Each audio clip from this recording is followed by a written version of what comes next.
প্রতি বছরের মতো চলতি বছরও পূর্ব লন্ডনের গ্রিন স্ট্রিটের ঈদ বাজার জমতে শুরু করেছে। মেয়েদের বিভিন্ন ধরনের পোশাক, শাড়ি, গহনা এগুলো এখনকার ঈদের বাজারে বেশি বিক্রি হচ্ছে। বেলা 12টা থেকে সন্ধ্যা পর্যন্ত চলে এই বাজার।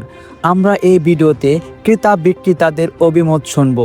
লন্ডনের সাউথ হলের পরে এই গ্রিন স্ট্রিটের এই মার্কেট, বাংলাদেশি ইমিগ্রেন্টরাই এই মার্কেটের ক্রেতা। আসসালামু আলাইকুম। আজকে আমরা ঈদের শপিং করতে আসছি, আমার ওয়াইফকে সাথে নিয়ে আসছি ইস্ট মার্কেটে। এখানে জমজমাট বাঙালি কমিউনিটির মানুষ, পাকিস্তানি, ইন্ডিয়ান সবাই আছে। এবং আমি কিনবো পাঞ্জাবি, আর আমার বউকে দিব হয়তো একটা, দেখি কি হয়, বুরকা অথবা একটা ড্রেস দিব আর কি। কত বাজেট কত আপনাদের দিবেন? বাজেট ধরেন 150 to 200। দুইজনের না? জি, দুইজনের।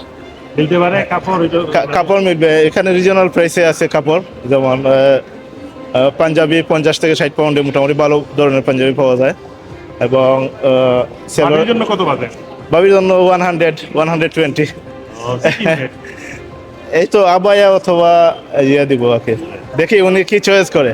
মহিলাদের চয়েস তো বোঝা যায় না, কোন সময় কি চয়েস হয় বা না হয়, এটাই।